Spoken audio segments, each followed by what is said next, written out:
कलाकारिता क्षेत्रमा आउनुभन्दा अगाडि उहाँ डाक्टर रहनुभयो। महाभारत टेली श्रृङ्खलामा भगवान श्री कृष्णको अभिनय गरेपछि निरन्तर चर्चामा रहनुभएको छ। साथसाथै विष्णु पुराणको पनि भगवानको 10 अवतार गर्दै भगवान विष्णुको अभिनय गर्नुभएको छ। उहाँ अभिनयको साथसाथै निर्देशक, स्क्रिप्ट राइटर पनि हुनुहुन्छ। उहाँको निवास स्थान भारतको मुम्बईमा छ। आजका प्रमुख अतिथि महाभारत टेली श्रृङ्खलाका श्री कृष्ण डाक्टर नीतिश भारद्वाजज्यूलाई आफ्नो सारगर्भित मन्तव्यको निम्ति विनम्र अनुरोध गर्दछु।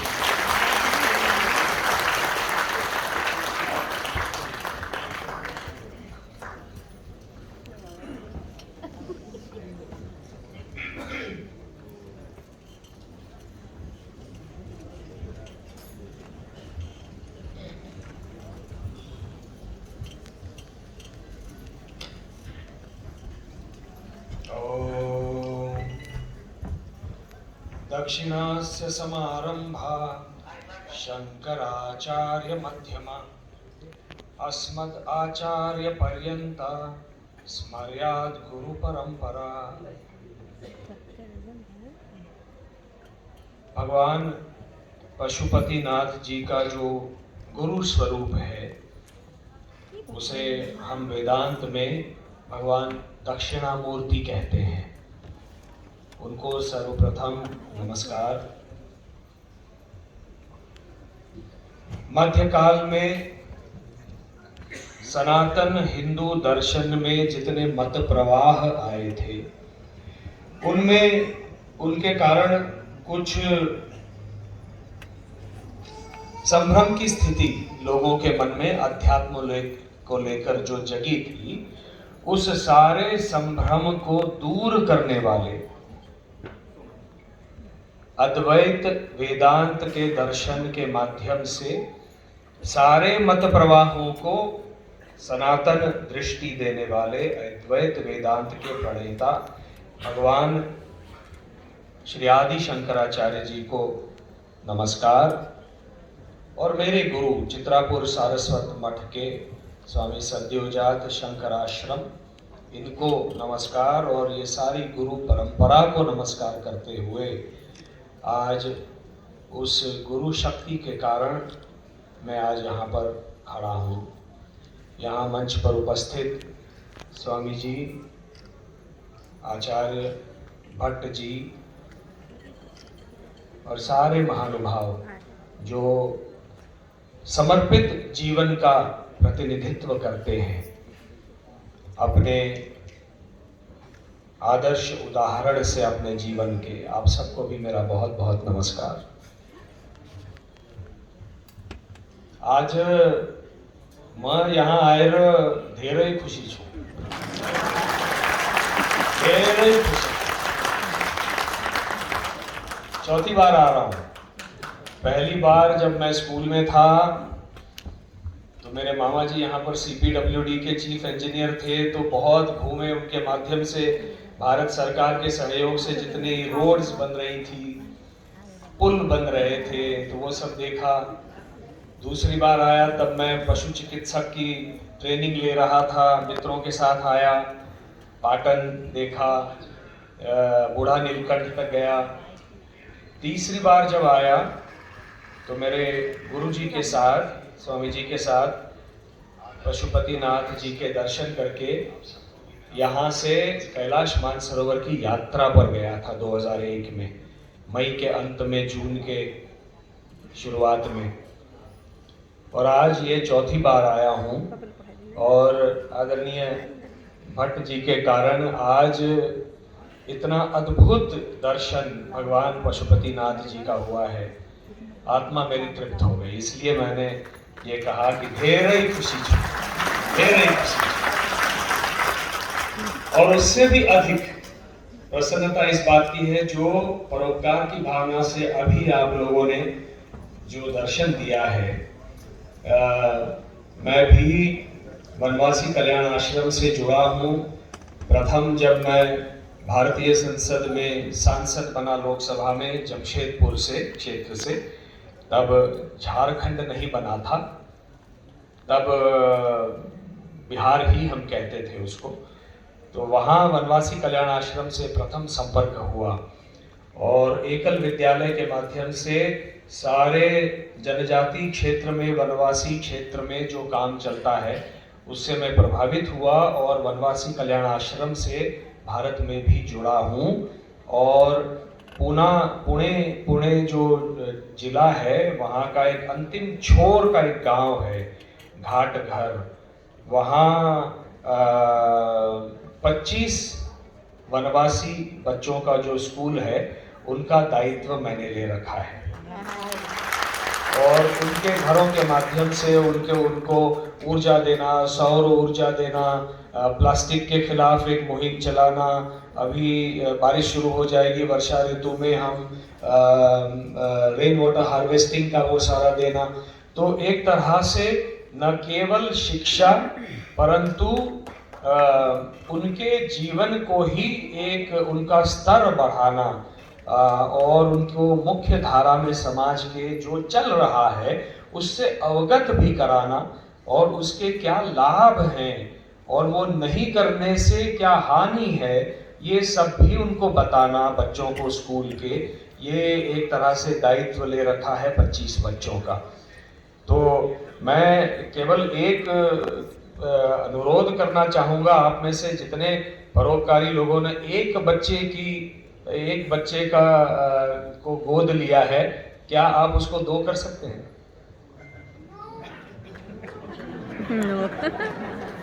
दो नहीं कर सकते, 25 कर सकते हैं, तो कम से कम 2 तो कीजिए। कौन करेगा 2? देखिए 2 कर दिया। और एक किसने किया है? अब कोई हाथ ऊपर नहीं करेगा। मुझे शकुनी की चाल चलनी चाहिए।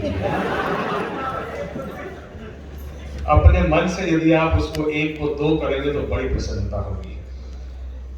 यहाँ कुछ वर्ष पहले नेपाल में एक भूकंप आया था, भयानक भूकंप आया था। तो पुणे में हमने इसी प्रकार से एक प्रोग्राम, उसका सारा संचालन, उसकी संकल्पना सब की, उसका नाम था सेतु, कि भारत और नेपाल के बीच में एक सेतु, सांस्कृतिक सेतु बन जाए। और उसके माध्यम से हमने फंड रेज किया था यहाँ पर लोगों की मदद करने के लिए। और तब से जनजाति कल्याण आश्रम ने भी बच्चों को वहाँ से गोद लिया है। और तब मैं जब लोगों से बात करता था तो लोग कहते थे, अरे ठीक है नेपाल में हुआ है तो अपने यहाँ भी तो होता रहता है, तब करेंगे, नेपाल में हुआ है तो क्या, वो दूसरा देश है। तो देखिए सीमाएं, वर्तमान विश्व में जो सीमाएं बना दी हैं हमने, वो कितनी लोगों के दिमाग में बसी हुई है। तो मैं उनसे कहता था, देखिए अपने यहाँ पर टाइगर सेंचुरीज हैं, उत्तराखंड में है, राजाजी नेशनल पार्क है, उसके ऊपर आप अगर जाएंगे नेपाल में है वाल्मीकि टाइगर रिजर्व है ना, वाल्मीकि टाइगर रिजर्व है, चितवन नेशनल पार्क है। तो इस सब में टाइगर्स होते हैं। आप टाइगर को जाके समझा सकते हैं कि अभी आप तुम चितवन से राजाजी में नहीं आ सकते हैं? और वाल्मीकि से तुम जो है जिम कॉर्बेट में नहीं आ सकते। तो ये सीमाएं किसने बनाई हैं? ये सीमाएं हमने बनाई हैं। और एक समय था जब ये सीमाएं नहीं थी। ठीक है, राजनीतिक कारणों से बनानी पड़ती हैं क्योंकि सरकारों को चलना है, लेकिन मनुष्यता की कोई सीमा नहीं होती, परोपकार की कोई सीमा नहीं होती। अभी नवीन जी ने इतना सुंदर श्लोक उद्धृत किया है, उसकी कोई सीमा नहीं होती और उसका दर्शन आज आपने दिया है यहाँ पर। मैं बहुत अभिभूत हूँ और बहुत प्राउड फील करता हूँ आप सबके विषय में। I am very proud of you. बहुत अच्छा काम आप लोग यहाँ रहकर, नेपाल में रहकर कर रहे हैं।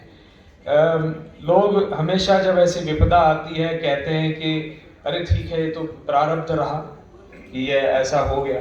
कुछ लोग कहते हैं नसीब था तो ऐसा हो गया, फेट में लिखा था तो ऐसा हो गया। वेदांत में हम नसीब या फेट इन शब्दों को नहीं मानते, प्रारब्ध को मानते हैं। क्योंकि प्रारब्ध जो है वो कर्म से जुड़ा हुआ होता है और उसमें भाग्य के साथ में पुरुषार्थ जुड़ा हुआ रहता है। प्रारब्ध क्या है? भाग्य, हर एक व्यक्ति का एक भाग्य है। हम अपना भाग्य लिखाकर यहाँ पर आए हैं। हमारी प्रत्येक की आत्मा भाग्य लिखाकर आई है, लिखवा कर आई है। लेकिन यदि हमने अपना पुरुषार्थ नहीं किया, अपना सही कर्म नहीं निभाया, तो वो भाग्य फलित नहीं होता, जिसको हम प्रारब्ध कहते हैं। तो प्रारब्ध में बहुत कुछ लिखा होगा, लेकिन पुरुषार्थ नहीं करेंगे, सही कर्म नहीं करेंगे, तो वो फलित नहीं होगा। इसलिए वेदांत प्रारब्ध के माध्यम से कर्म को समझाता है, क्योंकि कर्म जो है, लोग कहते हैं हम तो ये काम कर रहे हैं, बस यही कर्म है, तो उसको हम क्रियमाण कर्म कहते हैं। क्रियमाण, जो दैनंदिन व्यवहार में हम जो कर्म करते हैं, वो क्रियमाण कर्म है।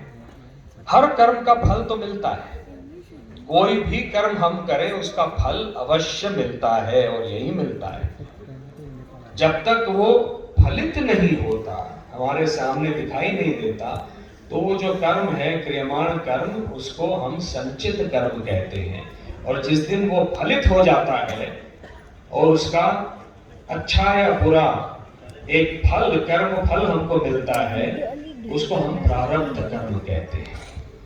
ये इतना मूलभूत सिद्धांत कर्म का है, और इसलिए हम हमेशा लोगों से कहते हैं कि जो भी क्रियमाण कर्म करो, दिन प्रतिदिन जो भी व्यवहार करो अपने आचरण के माध्यम से, वो सोच समझ के करो, क्योंकि उसका फल या तो संचित में होगा या प्रारब्ध में होगा।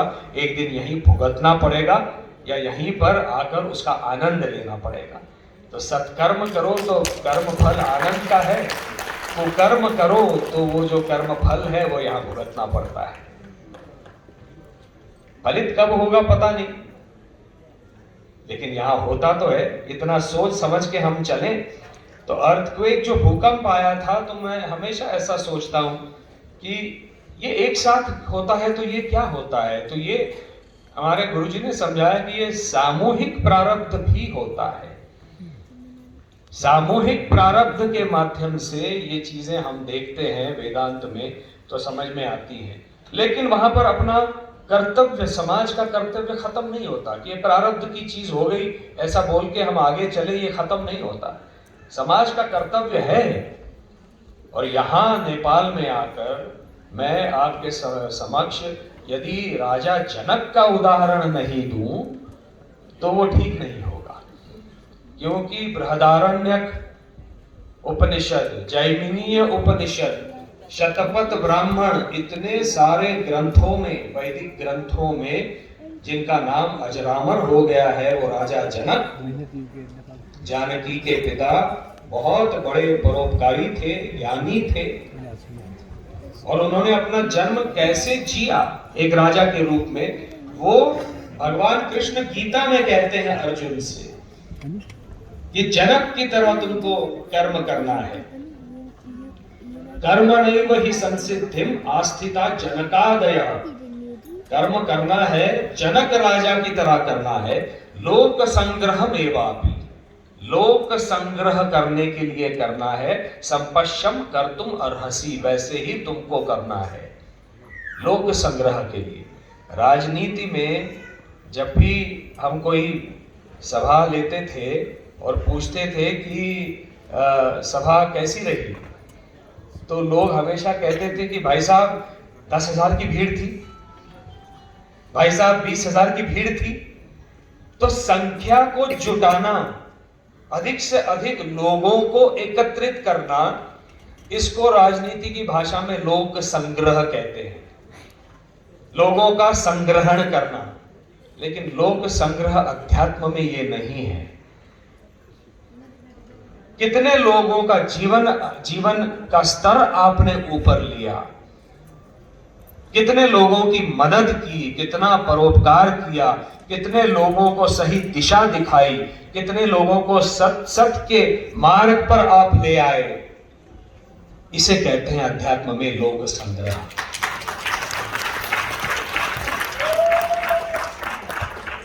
और ये लोक संग्रह स्वयं के अहंकार के लिए नहीं होता। लोक संग्रह जो है वो इस भावना से कभी नहीं होता कि देखो मैंने क्या कर लिया।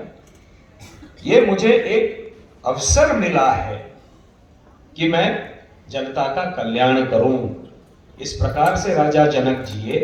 राजा जनक योग वशिष्ठ में, योग वशिष्ठ वो शास्त्र है जो वशिष्ठ मुनि ने प्रभु रामचंद्र जी को सिखाया था या कहा था जीवन में पदार्पण करने से पहले। उसमें मोक्ष के 4 द्वार बताए हैं उन्होंने। मोक्ष द्वारे द्वारपाला चत्वारः परिकीर्तिता, 4 द्वार बताए हैं। शम, संतोष, विमर्श और सत्संग।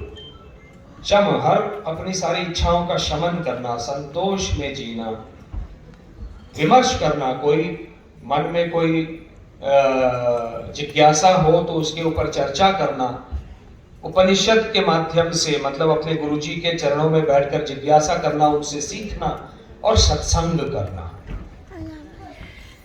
और इन चारों में सत्संग सबसे जिसको गारंटीड मोक्ष द्वार माना गया है योग वशिष्ठ में। इसलिए राजा जनक अपने दरबार में सत्संगों का आयोजन करते थे और ऐसे ही एक सत्संग में अष्टावक्र आए थे, स्वामी जी बताएंगे। और आज भी अष्टावक्र गीता जो है वो महान गीता का एक महान भाष्य माना जाता है। अष्टावक्र गीता, वो व्यक्ति 8 जगह पे वक्र था, लेकिन दिमाग इतना शक्तिशाली, क्योंकि सब कुछ यहीं से तो होता है। मनसस्तु परा बुद्धि यो बुद्धे परतस्तु सा, बुद्धि से ही जीवन को चलाना है।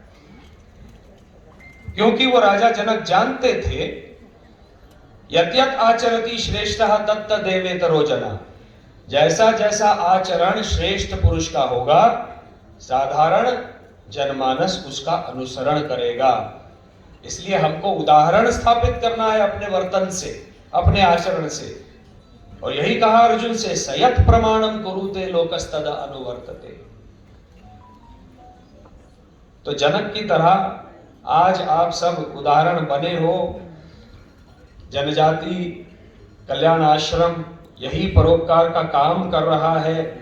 लेकिन एक चीज अच्छी जो है वनवासी कल्याण आश्रम भारत में और यहाँ, बल्कि मैं भारत और नेपाल को अलग मानता ही नहीं, जैसे स्वामी जी ने भी बिल्कुल ठीक कहा। क्योंकि हम यदि इंडिया कहें तो नेपाल दूसरा राज्य है, देश है। हम हिंदुस्तान कहें तो नेपाल दूसरा देश है। जबकि जब हम हिंदुस्तान बने थे तो सही मायने में कॉन्स्टिट्यूशन को देखा जाए तो नेपाल ही हिंदुस्तान था, जो कि आज नहीं है।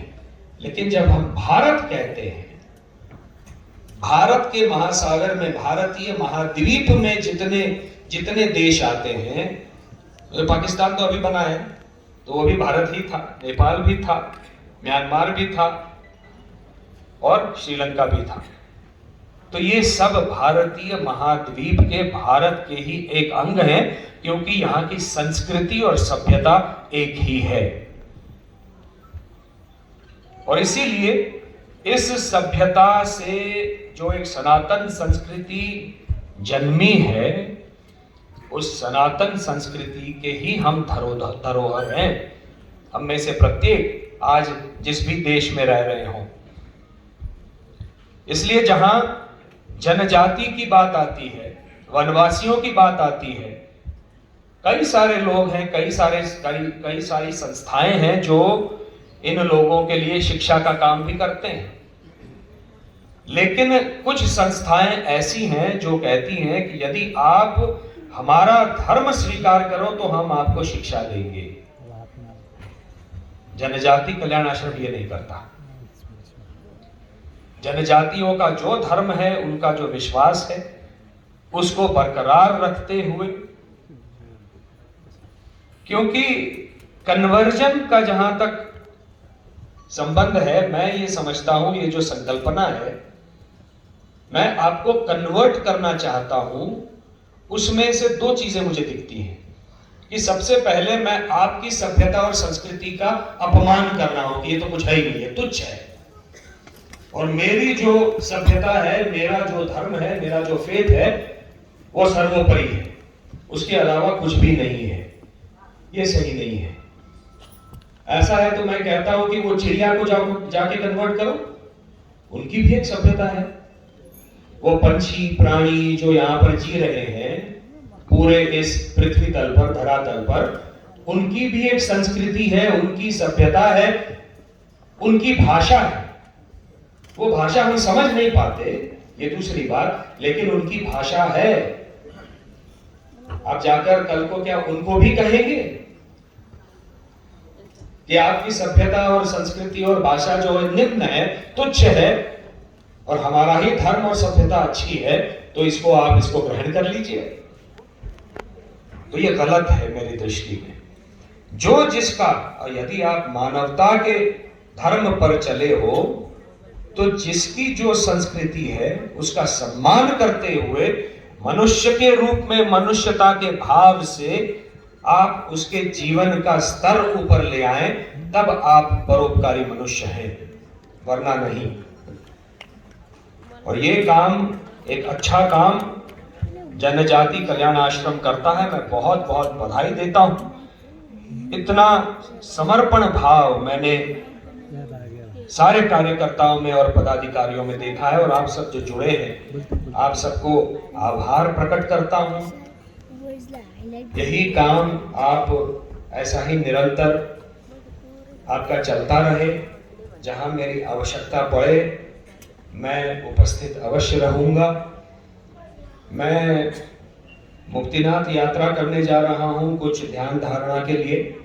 कुछ प्रश्न हैं मेरे मन में भी, जिज्ञासाएं हैं, उनका निराकरण करना है मुझे भी। कुछ का निराकरण आज भगवान पशुपतिनाथ ने कर दिया, कुछ का अभी होना शेष है। हो सकता है मुक्तिनाथ में हो जाए। उसके बाद मैं जब लौट के आऊंगा तो मैं रेवत भाई साहब से निवेदन मेरा ये है कि मैं जो छात्रावास है उसमें बच्चियों का एक छात्रावास है, उसको मैं देखना चाहता हूँ। यहीं पर है, काठमांडू में, भरतपुर में, दूर है। अच्छा, चितवन के पास है। कोई एक छात्रावास में देखना चाहता हूं और जुड़ना चाहता हूं।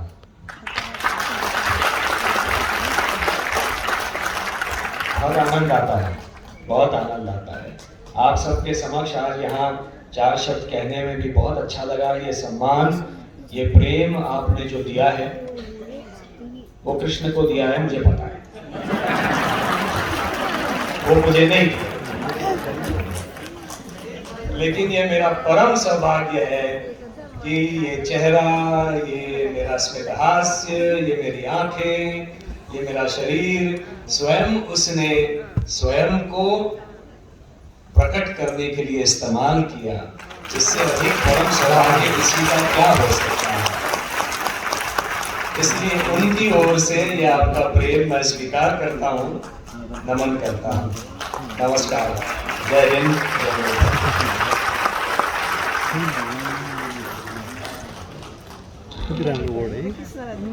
बहुत बहुत धन्यवाद प्रमुख अतिथि जी। आपके प्रेरणादायक विचारों ने निश्चित रूप से हम लोगों को और नई ऊर्जा प्रदान करेगी, इसे हमें आस है। बहुत बहुत धन्यवाद। कार्यक्रम में आगे बढ़ाऊंगा।